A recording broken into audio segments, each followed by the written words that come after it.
Many people don't know, but you can see Russia from the US. You can see it if you are viewing from Alaska, one of the American states. As you can see on the map, Alaska has no land connection with the rest of the US. However, Alaska is connected to Russia, and you can literally walk from one to another under the right conditions. But that is not the only surprising thing about Alaska, as scientists continue to make shocking discoveries that they cannot explain. What have scientists found recently in Alaska, and why are they puzzled by them? Join us in this video to find out as we bring you scientists' terrifying discoveries in Alaska that change everything. Alaska, America's icebox. The state may be known for its cold temperatures, but there's a lot going on in the state apart from the frigid weather. When we say Alaska is massive, we mean it. Alaska is by far the largest US state in terms of land area with 663,300 square miles. It is larger than the combined size of the next three largest US states, Texas, California, and Montana. In fact, if Alaska were a separate country, it would rank among the top 20 largest in the world. Alaska contains more than 40% of the country's surface water resources. It contains 3 million lakes larger than 5 acres, 12,000 rivers, and numerous creeks and ponds. The capital of Alaska, Juneau, is the only one that's not accessible by road in the US. To get there from any part of the state, you need to climb aboard a plane or boat. One of the attractions of Alaska is the incredible light show put up by nature, Aurora Borealis. The Northern Light season in Alaska begins around mid-August and lasts until mid-April, giving you 240 days to see the amazing spectacle in the night skies. The necessary conditions for the Northern Lights indicate that the sky must be clear, and Fairbanks is ideal for this.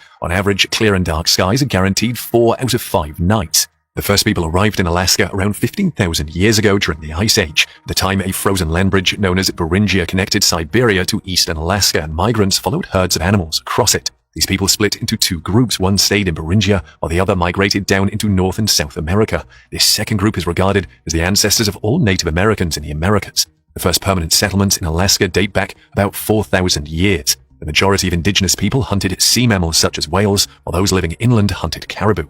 Russians first came into contact with indigenous people in the mid-1700s. Given the acrimonious relationship between the US and Russia, you may wonder how Alaska ended up under the control of the former.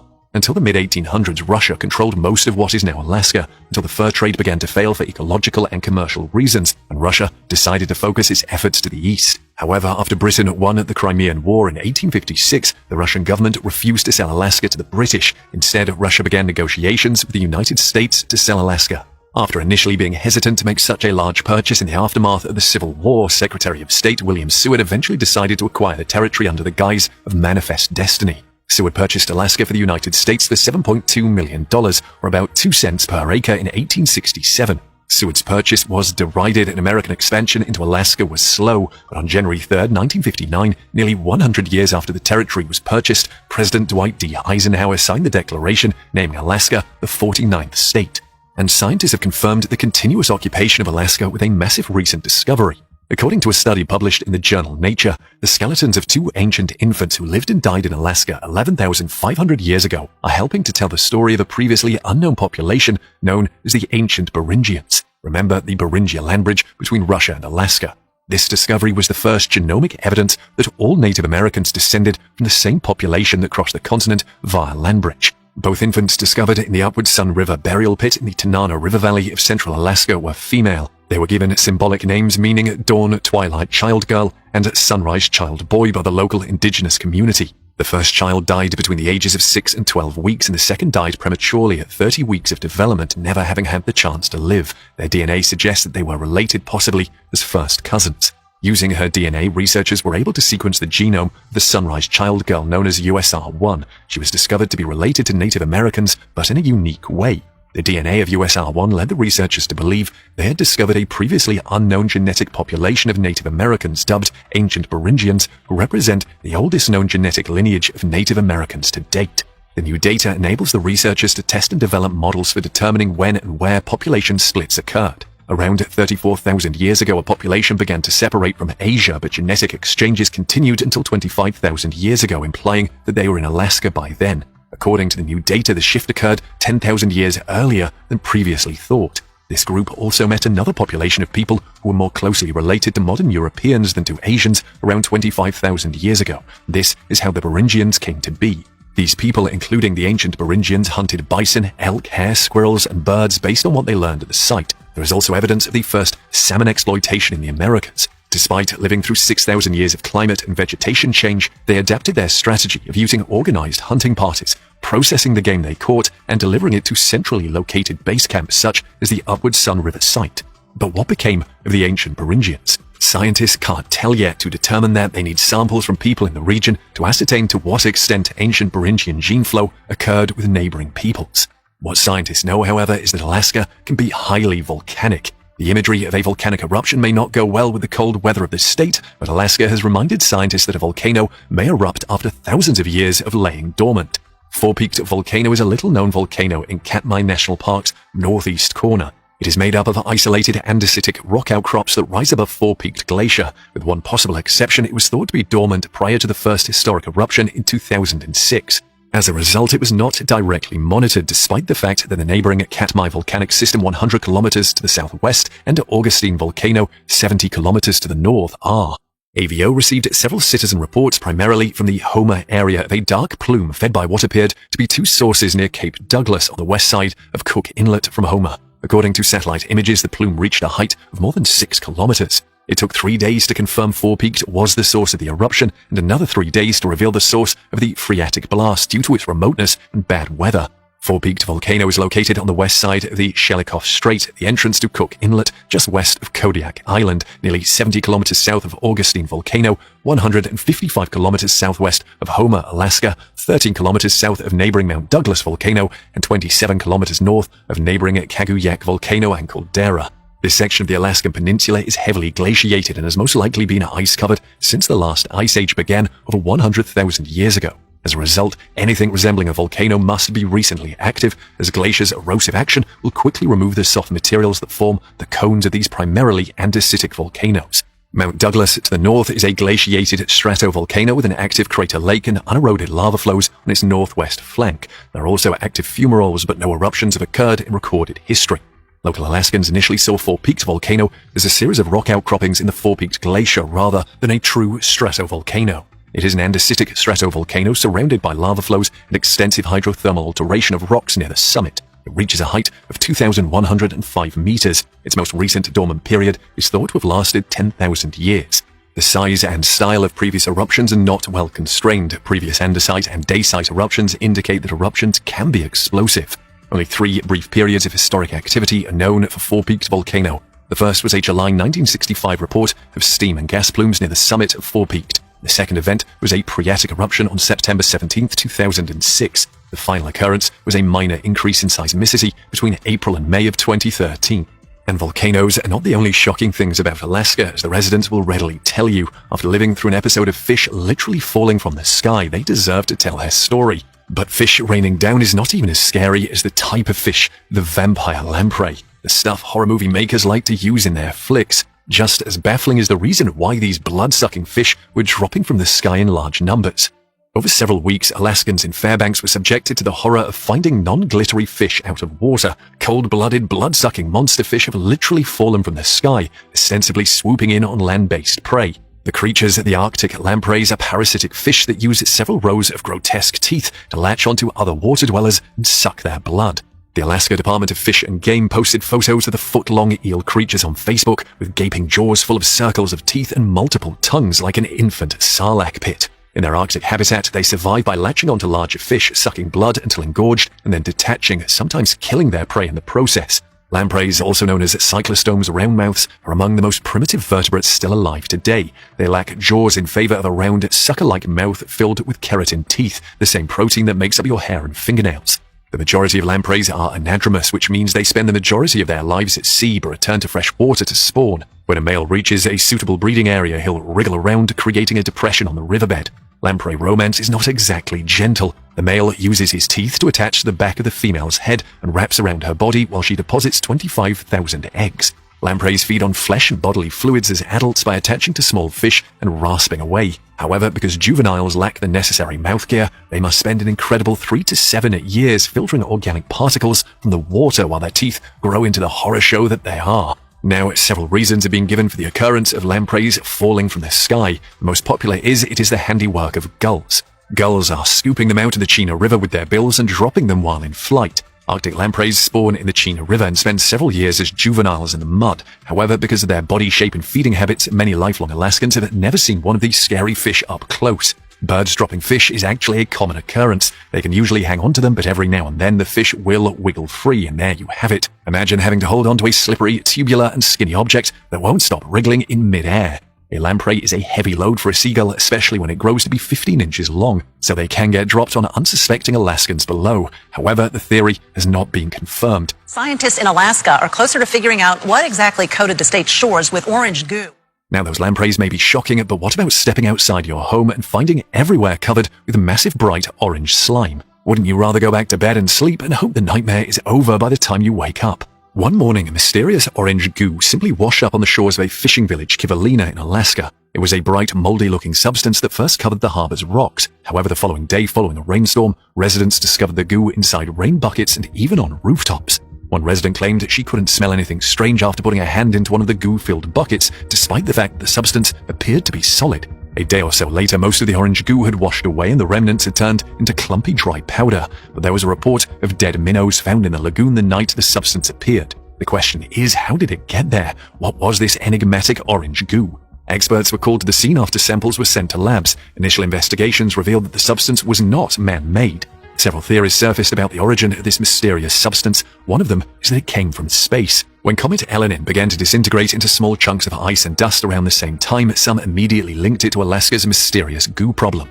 Comet Elenin, also known as C2010X1, was discovered by Russian astronomer Leonid Elenin and was cruising through our solar system. However, the comet was feared to have more impact than just the strange orange goo. Some people predicted that Elenin would cause a slew of natural disasters such as earthquakes and strange gravitational distortions. It was even dubbed the Doomsday Comet by some media outlets. Another explanation is that the substance was made up of countless microscopic eggs. In fact, that was the initial conclusion of the National Oceanic and Atmospheric Administration, but when the agency examined the substance further, they discovered it was even more unsettling. They confirmed the presence of fungal spores, which cause rust and account for the luminous color. Rust fungus is a plant disease that causes yellowish orange or brown discoloration on the leaves and stems before producing spores that spread the infection. However, part of the mystery remained. The scientists were unable to positively identify the exact species of rust fungus. The sample they tested did not match any comparison samples or anything else anyone had seen. So what does it all mean? Residents of Kivalina live primarily off the land, and many are concerned about the goo's impact on wildlife and plants, which dried powdery and likely became airborne. People who went berry picking over the weekend couldn't tell if the goo was on the fruit, which is the same color as the eggs. And what's more, the caribou have now arrived in the area, but she does not believe they pose a significant threat as a food source. Alaska officials are debating the mystery among state agencies to determine what steps to take if a potential risk is detected. And while orange goo is not a normal occurrence, a fact of life that many intending visitors may not know about is Alaskan mosquitoes. The tropical parts of the world are known for the havoc done by mosquitoes, where hundreds of thousands die each year of malaria. However, shockingly, the largest mosquitoes in the world are found in Alaska. In fact, mosquitoes are so common in the state that they are jokingly called the unofficial state bird. Alaska's ferocious mosquito swarms are distinguished by the state's northern location. According to Derek Sykes, curator of insects and professor of entomology at the University of Alaska Fairbanks, mosquitoes can be much denser in higher latitudes than in lower latitudes. While the reason for this is unknown, it could be due in part to Alaska's abundant standing water. Because permafrost prevents water from draining, the Arctic is full of small pools where mosquito larvae live. Mosquitoes can form massive swarms in northern parts of the state, resembling something out of an Alfred Hitchcock film, pursuing blood en masse. They buzz as they infiltrate between cloth sleeves and pant legs and are even inhaled. Alaskans have to take extreme measures to avoid these annoying bugs. A field worker said he tapes the cuffs of his leather gloves shut and wears long sleeves even in the heat of an interior summer, as well as an $80 bug shirt that he claims is worth $1 million. The general rule throughout the state is that a wet spring means more mosquitoes because the water provides more places for them to lay eggs. Alaska has 35 mosquito species. They're divided into two categories. First, there are the large snow mosquitoes, which appear when there is still snow on the ground. They spend an entire winter as adults tucked into the bark of a dying tree or beneath the snow. Thankfully, while snow mosquitoes are large, they are not as frightening because they don't come in large swarms and are also slow. Other mosquitoes in the state spend the winter as larvae or eggs in or near wet areas and emerge later in the season around May or June. Because of the short growing season in the Arctic, mosquito species emerge at roughly the same time. As a result, there are times when all the female mosquitoes are flying around looking for a blood meal. They may be present for a shorter period of time overall, but their presence is more intense. And mosquitoes are not the only creatures swarming Alaska. While these insects rule the air, fishermen are getting exasperated by the invasion of what appears like sea pickles, which even scientists can't explain. Known as pyrosomes, they are tubular colonies of hundreds or thousands of tiny individual creatures known as zooids that are enmeshed together in a gelatinous tunic with the consistency of gummy bear candy. They are not related to jellyfish and resemble bumpy, opaque pickles in the water. They're typically a few centimeters or inches long, though some can grow to be 1 or 2 feet long. They feed by filtering microscopic algae or phytoplankton as they float with the current and are known to glow in the dark, which gives the organism its scientific name pyrosoma, Greek for fire body. These large globs of rubbery critters have clogged fishing gear by the thousands, posing a particular problem for the commercial salmon catch in Oregon. Some have even washed up on the beach. It gets to the point where they are so plentiful that fishers can't even fish and simply have to pack their gear up and move elsewhere. Scientists scooped up roughly 60,000 pyrosomes in a single 5-minute trawl with a research net off the Columbia River. Fishermen were also affected in southeast Alaska, where some crews had suspended operations earlier this year due to high pyrosome densities. Scientists believe the pyrosome phenomenon is linked to rising sea temperatures along the Pacific coast, which have caused other changes in marine life in recent years, including an increase in California sea lion strandings. However, what is not clear yet is whether they will stay long enough to disrupt the region's food web. According to biologists, pyrosomes are extremely efficient phytoplankton filters, which are the primary diet of tiny shrimp-like krill, which are in turn a staple for some species of fish, whales, and even seabirds. And making the problem worse is that organisms such as pyrosomes reproduce rapidly, so they can quickly take over an area.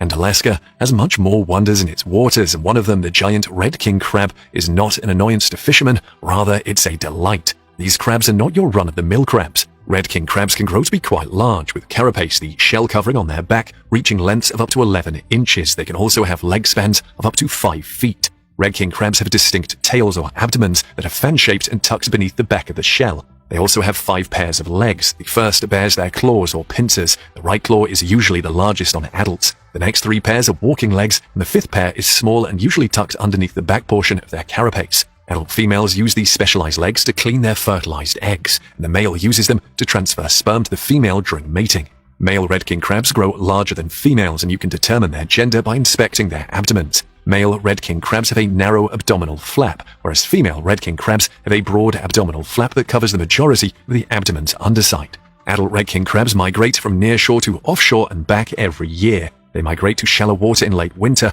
The embryos hatch by spring. Before beginning their offshore feeding migration to deeper waters, adult females and some adult males molt and mate. Adult crabs tend to separate by sex away from mating and molting grounds. If not captured, red king crabs can live for up to 30 years. And scientists are also discovering that Alaska has been home to some of the weirdest creatures. They were shocked to find the fossil of a new species of thalassosaur, a marine reptile that lived more than 200 million years ago.